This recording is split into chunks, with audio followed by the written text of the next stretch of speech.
Hello, good day, everyone, and welcome back to Lotus Chat Worldwide. And today I am Zian, and we have Laura. Hi, Zian. Hi, everybody. Yeah, thank you so much for joining us again. And if you're listening to this, I would like to remind you to click subscribe and follow us both on YouTube and Spotify. So today we'll jump right into our topic for Lotus Chat episode 34 at creating healthy boundaries and the power of no. It's a very interesting topic. So I'd like to start first by asking Laura, who in our life or in your life that you find it challenging to say no to? Zian, I have a problem saying no to everybody. Thank you for your honesty. Honestly, I'm now in a singing group because my new neighbor across the street asked me to, and now I've got like practice once a week. I'm like going, oh my God. I have a problem with saying no. And so it's actually, I'm kind of different. It's a little easier for me to say no to family and really close friends because I know them. But for people that I don't feel really comfortable with, I have a harder time because I want them to like me and I want them to have a good perspective of me. So it's almost the less I know you, the harder it is for me to say no. Call me crazy, but that's it. You're crazy. I know. So tell me about you, Zian. What in your life where do you find it challenging to say no? I totally resonate with you, and I'm gonna just admit it out loud. Okay, I am a people pleaser. I like to think that I'm recovering. I just think that I'm getting better at it, but not exactly recovered. The people, surprisingly, I'm flipped from you. The people that I find it hard to say no to is actually people that are closest to me, and the first two persons that pop into my mind is my parents. Okay. And I definitely think that it's also a hierarchy thing, and it's also because of a very strict Asian upbringing where respect to parents is a huge thing in the Asian community. And so my dad, who happens to be my boss, is someone that I find it really hard to say no to.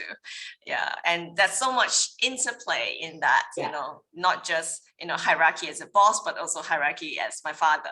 So in that sense, I find it hard to say no to. But I also realize that my language of saying no in respect to that is just go silence. Oh, interesting. You know, so you don't have to say no, you just don't say anything. That's I don't action upon what was suggested. Yeah. Interesting. It's funny how we can say no without really saying no. Yes, without verbalizing it, but actually we're saying no because you just don't follow. Yeah. And why do you think it's hard for you to say no? For me, I am a people pleaser as well. I'm somebody that wants to be liked. I want to be included. And I also grew up in a family where I was the peacemaker. And I've been working on my inner self, but really haven't given up that role, although I wish I could, and I am working on it. But being the peacemaker in your family, it's really hard to say no to people because then I start writing a script of what they'll do if I say no. And that script probably isn't accurate, but I start thinking, if I say no, they'll do this or they won't do this. And that's just my inner self-talk that I'm doing pretty well with, but it still comes up at times.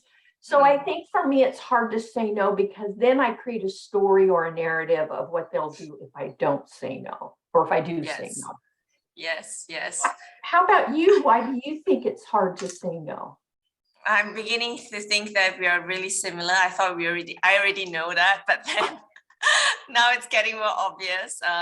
In the mix of people pleaser, I'm definitely an overthinker as well. So in that unique breed, I too, why it's hard for me to say no, because I overthink and I project and predict the consequences that has not happened yet. So it kind of like swirls in my mind and it goes a little bit crazy. And I also think that, you know, if I say no to A, I may not get B, which is crazy. It should not be that way. It's two separate topics, but sometimes I kind of mash them together. And again, I'm better at it right now, but it's still sometimes it comes. Yeah. And what do you think, Richard, speaking to women who are probably overthinkers and people pleasers as well, what do you think is the value in saying no? Well, I'm going to talk from my personal experience on this. The value in saying no is when you do, you show yourself self-respect. If you say yes to something that you don't want to do, or you say yes to something because you think somebody else wants you to do it, you're not respecting yourself. How many times, I'm guilty of this, I've said yes to something that I didn't really want to do, and then I wish I wasn't there and I didn't have a good time, or I didn't, whatever. Yes. And then I didn't feel respected. And what was funny is if I just said, no, I'd rather not go, I would have been respecting myself. It could be respecting of time. It could be respecting of boundaries. It could be respectful of money. It could be respectful of a lot of different things or relationships. But when we say yes to something that we really don't want or isn't in our best or highest interest, we're not showing ourselves self-respect or self-love. And so for me, I'm learning the value of saying no when I want to say no, because that means I'm respecting myself. I love that, Laura. Deanne, what is the value when you learn to say no, or when you do say no? I find the value in that is that I have more peace in my mind. Yes. in the sense that when I say no to something and I'm not forced to do it, I don't build up unnecessary resentment in my heart, especially when that happens, and worse still, when I have resentment and I do something that I don't really want to do in the first place, it just spirals into something that doesn't work out. For some reason, it just don't work out. And I know that it doesn't work out because I don't want to do it. I don't put my full commitment into it, and I just do things half-heartedly. And me, I can't do things like that, so it just builds up all these unnecessary resentment. So the value in saying no to me is to have that inner peace and just really be happy with myself. And I think the second benefit in the value of saying no is just it helps me to not be an overthinker. Like it's every step of no, it's a repeated beingness of not being an overthinker. So I just don't think about the consequences right now. No, this is not what I want to do. Or no, I am unavailable. But I find that a lot of people, including myself, finds it really hard just to say the word no. Yeah. And how do you think we can create healthy boundaries, you reckon? Okay, so I'm working on this. So let me tell you how I'm doing it for me. The first thing is I've learned to love and care for myself. Because when you don't have a lot of love and care for yourself, when you think you're not worthy and everybody else is, it's hard to set up boundaries. So you have to start by loving and caring for yourself. The second thing you have to do is you realize that whether you do it or not is not going to make the other person happy or not. They may be disappointed, they may be all of that, but you can't control the outcome. And so I've learned I can't control the outcome of somebody else or how they feel or what they do by my actions. If you go to my Instagram account, you'll see a video about overthinking and about how you can't control the end result of something in someone's life, because when you do, you miss your own life. And so I've learned self-care and self-love of myself. I've learned I can't control the outcome that someone else has or what their feelings are, what their reactions are. And the third thing is, I'm going to kind of go along with what you mentioned, is I've learned how much peace you have when you start being true to yourself and living your authentic life. And when you do that, there's peace, there's calmness, and you're able to say, this is a boundary for me. I had to do that this week with a friend who decided that they wanted to do something and really didn't give me a thought in it. And I had to stop and have the hard conversation that this really doesn't work for me. And the fact that I wasn't even considered in this makes it even worse.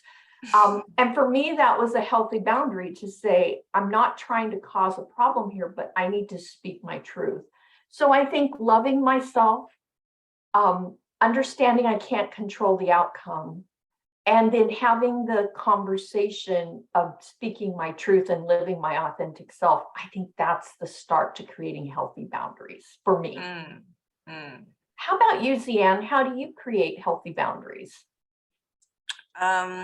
So as I move forward with life, sometimes when I say no in creating healthy boundaries, I notice and realize that I actually wait for the response to validate the no. So in creating healthy boundaries, I learned for myself to not wait for the response, which means that when I say no, it's a full stop. It's not a comma. You know, I do not wait for the other person to kind of validate my no, you know, because I'm also a people pleaser, but yet I want to do this, you know. So that's how I create healthy boundaries. And I love that. Yeah. And the second way that I create healthy boundaries is that sometimes when I have the feeling that I am obliged to respond immediately, but instead, when I do need time to think, or when I'm not sure if I want to do it, I'll just say that I'll respond to you in a few days' time. Yeah. I love that. So and not the need to, you know, respond immediately. I love that, taking time. So many times we think we've got to respond and just do that, and then we don't really think about it. And I love what you just said about that. Yeah, that was powerful. Yeah, and you know, with like messages and yes, like people don't really email nowadays. It's like, I want an answer right now, a message, you know, tell me right now. And sometimes, you know, we're really just not able to think of a response. Yeah. Love that's powerful. I love the action of waiting to see if it feels right or not. Yeah.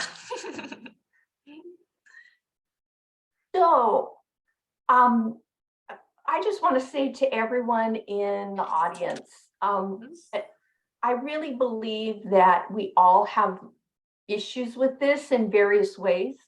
I know people in my life that say no to everything. And they don't really care. They're like, we don't really care what you think.